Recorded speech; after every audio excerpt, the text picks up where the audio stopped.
What's up, guys? This is K-Lo, and normally I'm here to give you the lowdown on all things gaming, but welcome back to another episode of Community Kitchen, where I am trying to cook up the latest and greatest gaming news, rumors, and all that fun stuff. And who better to join me today than Aden? Why don't you say what's up? Hello, welcome to Community Kitchen, where I am the person who normally I would say wants to be positive, but today I want to take my Nintendo Switch and catch it on fire. We're going to switch things up here and thank anybody and everybody who is liking and subscribing here to Game Sandwich. And if you want, join our Discord. The video description will have all that information for you. Now, what information we do now have is the price of the Switch 2, the price of some of the games, and the internet is kind of losing their minds collectively, rightfully so. And first off, the Switch 2 is now priced at $449, and that's just for the console itself. You can get a $500 bundle that has Mario Kart World, which, in my opinion, why are you buying the Switch 2 alone and not getting Mario Kart? I don't know. Maybe Because it you're ran out. yeah, maybe you're crazy. I don't know. But the bigger problem here, I mean, outside of the console costing near $500, are some of the games are costing around $80. We got Kirby, The Forgotten Dreamland. I think that's the title of the game. I'm sorry, but, you know. Yeah, Forgotten Land. Kirby and the Forgotten Land is priced at $80. That's a Switch 1 game, I want to add. Now, whenever you get to Donkey Kong Bonanza, that's $70. Whenever you talk about Breath of the Wild, that's going to be $70. When you talk about Mario Kart World, a Switch 2 exclusive game, that's going to be $80. Now, Aiden, let's break it down by order of operations here. Switch 2, console prices. What do we think? Um, just because I know you won't bleep me, I'll censor myself. But they are absolutely outrageous, and I hate them, and I kind of really hoping that within the next 2 years I see that Nintendo crashes and burns and no longer exists. There it is. So That's true. I want to pose the question. Nintendo has done this before, when they went from the DS to the 3DS, and they're like, "Hey, this is the successor. Like, this is what we're doing, and it's going to be priced a lot higher." They were suddenly forced to slash those prices because people weren't digging that. PlayStation did this with the PS2, the PS3. They were forced to slash prices there. Do you think we encounter something like that? Or do you think the power of Nintendo and all that they hold over people, do you think that pushes them through this? Think most definitely we see them start to just immediately cut prices after day one. I don't think that the price of $80 for Mario Kart World, which is ridiculous, mind you, for a game that is literally just Forza Horizon, but with Mario characters. Yeah. Just because they added obscure characters that you haven't seen in a long time from Super Mario Sunshine doesn't mean that it is worth $80. I agree. That game is only worth 60 at the most. I agree with that, only for the fact whenever we talk about what a premium game is, we all assumed GTA 6 is going to be the one that pushes the line further. It wasn't going to be Mario Kart. I can almost, and I know I'm going to regret saying this, I can justify GTA being a higher price versus Mario Kart. Because what GTA is offering as far as how expansive, how in-depth, how good it's going to look, hopefully, that warrants a premium. Mario Kart, on the other hand, we kind of know what we're getting here, and what we've seen so far doesn't shout to me that this game should be $80, at all. Oh, it shouldn't. Just like an upgraded version of Breath of the Wild, a game that, mind you, is 6 years old at this point? Or 7 years old? 8 with Eight? the Wii U. Oh, wow. Oh, yeah, I forgot about that. So Breath of the Wild is 8 years old, and they're going to charge you $70 for the Switch 2 version. They are really milking The Legend of Zelda dry. That game alone. Yeah. They owe And it then don't to forget us. Tears of the Kingdom, the unofficial DLC for Breath of the Wild, because it's definitely not a different game, no matter what anyone tells me. That being $80, that game is 2 years old at this point, or 3 years old. Yeah, and what that's crazy. I think it just released last year in my mind, but it didn't. Uh what's also weird that people aren't talking about enough, Switch games right now aren't really going down in price. They've stayed at $60, and it's the way I'm looking at it for Nintendo is like, I'm just Nintendo. I'm the one making the choices. They see, oh, that's still $60. All right, this is going to get upgraded. And then, like, for Jamboree, Mario Party, we're going to add in a little content here. There's your extra 20. I don't think that's right, especially for a game like Breath of the Wild. That should be like, hey, here's a $15 upgrade. Majority of you guys have it, whatever. But if you are looking to get the Switch 2 version of a Breath of the Wild, of a Tears of the Kingdom, of Mario Party Jamboree, do not pay the upfront cost here. You can get the base Switch 1 game, and then all of a sudden, you can do the upgrade pack, or whatever, the expansion pack, or whatever they're calling it, and upgrade it that way for, like, I think I saw a price tag for $15 for that. I could be wrong. I don't know. I'm everywhere on that one just because I have been seeing $30 for that. Which I can see too. So I don't know what the actual price is. I have yet to see someone actually tell me the legitimate price for it, but Kevin's saying 15, I'm saying 30. Either way, like if it's $15, I'm okay with it if you already own the game, because I mean PlayStation did a similar thing where some games they were like $10, $15 to upgrade them from the PS4 to PS5 version. But I will also point out most of the games that they did that for were free. Yeah. The upgrades were free. If you bought the PS4 version, it gave you the PS5 version, vice versa. They just did that. Now, Nintendo should do that. Why aren't they doing that? yeah, like the games part of this all, that's where I'm kind of like iffy on like what they're trying to sell here, because again, some of these games are very old. Again, these games need these upgrades. Like Breath of the Wild barely runs. Tears of the Kingdom, same thing. Pokemon Scarlet and Violet, they owe us better looking, better running games.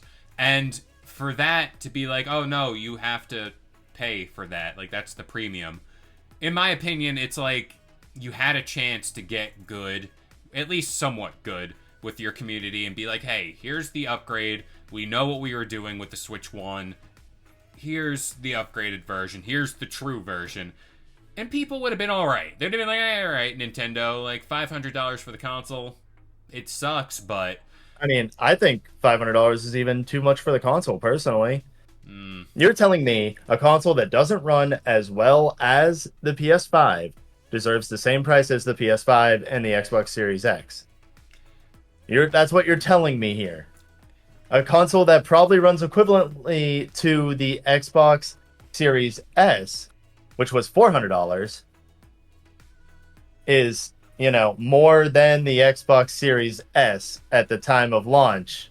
And keep in mind, Kevin, I'll point out, in Japan, you can get a Japanese-only version of the console for $340. That's my thing. Politics, whatever, I don't know. Like, I'm so stupid in that regard. But the tariffs are driving up the price of these consoles, so maybe there's some artificial budget right there. But I've never, for the Switch 2, I never went into it thinking like, oh, this is going to be our Series X or the PS5. I went into this with the expectations of, all right, this is going to be like a PS4, but you can take it with you on the go. And for me personally, and just knowing the Nintendo community at large, they're pandering to that demographic where it's like, we don't need, like, it would be nice to put in, like, Series X power in a handheld. I think that would have been the best-selling console of all time, if they did it. But I went into this thinking it's going to be a PS4 type power level, and Nintendo knows that their community would like these upgraded versions of the games, like Breath of the Wild, but they don't need over-the-top power. That is where I'm kind of like, even heading into, we've done prediction videos for the Switch 2 and prices.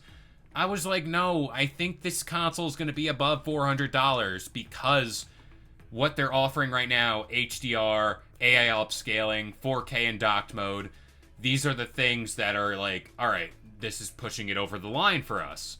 Also, the Switch 2 at the time it released, to say like, oh, that was properly priced, it was underperforming at that point in time before it even released. So it's like the budget, like the scale for what you want for this console for pricing, it's like the Switch 2 severely undercost, severely underpowered. Switch 2 more modern, not the top of the line stuff nowadays, but it can hang because it's gonna run Elden Ring and I don't even know what else, but Yeah, Elden Ring. Yeah. the tarnished edition, which I saw a joke about that, where it's like it's because it's the worst version. Who knows? Yeah, it is, and I might as well point out with the Nintendo Direct that looked terrible when they showed Elden Ring. There was definitely screen tearing, like Yeah. graphic tearing or whatever. There was definitely lag in it, and oh my god, it was just it irked me so much seeing it, and even the FromSoft thing. I'm not even gonna get into that. The FromSoft announcement thing. Oh, that was terrible. I want to It all ask. looked bad. I want to ask you though. There was another game there that kind of like flew under the radar as far as like what we're doing here. Cyberpunk 2077. Over under that game just runs like Dookie on the Switch 2. Like, because I think Oh like, yeah. that's a very demanding game, and like part of me, I wish it will run well on the Switch 2, only for the fact taking that game with you on the go, and especially if it includes Phantom Liberty and all that stuff. I mean, that'd be fun, but I'm a little hesitant there. I don't know. Yeah, I mean, if it actually if it actually runs well, I will be happy, but I guarantee you that will not run well at all. Guarantee it will crash. It'll probably be just as bad as it was on the PS4 the day it released. Dude, that'd be scary.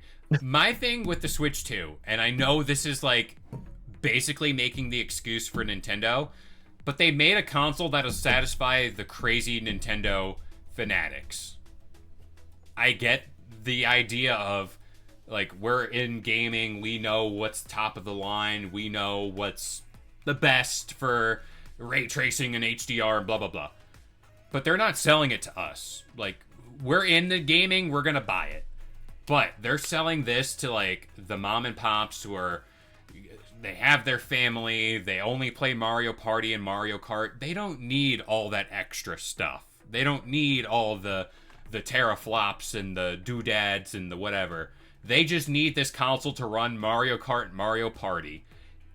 And it can do that. It can very well do that. And it sucks to say it like that and frame it like that, but that's their business model. I think that's very apparent.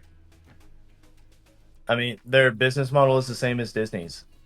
Sell nostalgia to anyone who's willing to buy it and base your entire livelihood on only looking in the past.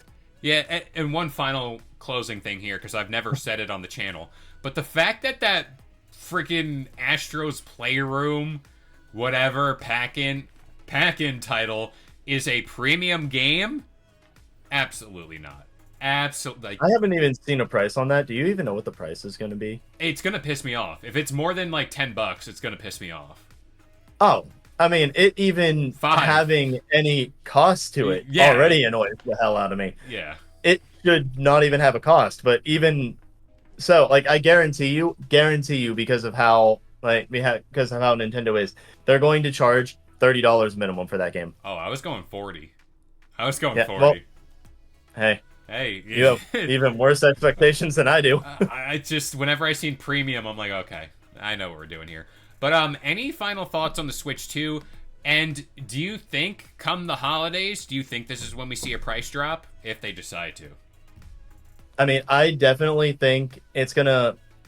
I foresee it launching in June to very poor sales numbers. Them having to cut the price within the first, like, probably 3 months, I'd say 4 months at most. So by fall, you're seeing a price cut. And then you're going to be seeing sales definitely for it in December for the holidays. So really, you're going to see people getting the console for like probably $400, I'd say, or $350, $400, somewhere in there. Do you think it's... this is a stupid question. Does it sell out day one? I can almost guarantee that, but I don't know. I am really doubting it, honestly. I hope it doesn't, because I want to get one, but... Like, I mean, at this point, I don't even want one. Nintendo has annoyed me so much to the point where I don't even want one. And yes, Nintendo, I will speak frankly to you. I don't want Donkey Kong on crack. No one does. No one does. Maybe that's why he's changed. He was doing some stuff. I'm still gonna get a Switch too. I'm very much looking forward to it. I mean, I know I'm getting it for free, so I'm getting it. There you go. But I'll begrudgingly get it. And I'm only getting it for free just so everyone's aware. It's not Nintendo giving it to me because, God, Nintendo would never give me anything. But it is me trading in stuff that I have extra that I'm getting too. But if you want to give it to me, Nintendo, I'm a poor lad. But yeah, like, I'm very interested to see how pre-order goes, how they handle scalpers thing is gonna go, how they do the pre-orders there. Very interesting stuff. I can't wait to see it. I hope I get my hands on it day one, because let's be honest here. I ain't playing Mario Kart. I'm going to NSO. I'm playing my GameCube games. That's all I need in my life. Maybe that's why the price is so high.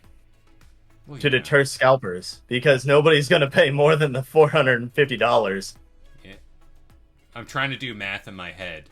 Because, like, let's be honest. You're getting the Mario Kart bundle. You're not getting the basic Switch. If you get the Mario Kart bundle and you get $500 there, okay, cool. Let's say a scalper gets it, they upsell it. They're going to be being like, hey, give me $1,000, and people are going to be like, no, screw you. It's the PS5 Pro. That's what that is. That whole situation. Yeah. Granted, that was same thing. That was 700, and then but yeah. Any final thoughts here for the Switch 2? Not other than Nintendo, please don't sue us because I care about Kevin. Also, real quick, how long until we get a special edition console for this thing? Because if they release a Donkey Kong version and I'm sitting here with my day one Switch and I'm like, yeah, I love it. And then they drop a Donkey Kong, oh my gosh, Nintendo, I might be mad at you then. I mean, I'm already mad at them. Fair. You should come over to the dark side. But how long do you think we have until we get the next Switch 2? You think by next year? The first collector's edition of it is going to be a Kirby Air Riders one. Ooh. I just feel that. Oof. That would... And it'll have Kirby riding on the star on the back. Damn. You heard it here first. I would... Oh. Am I really going to wait to buy this? I don't know. I can't think about that right now. But what I can think about is you out there liking this video, commenting down below your thoughts on today's subject matter, and joining our Discord because we're always talking about video games there.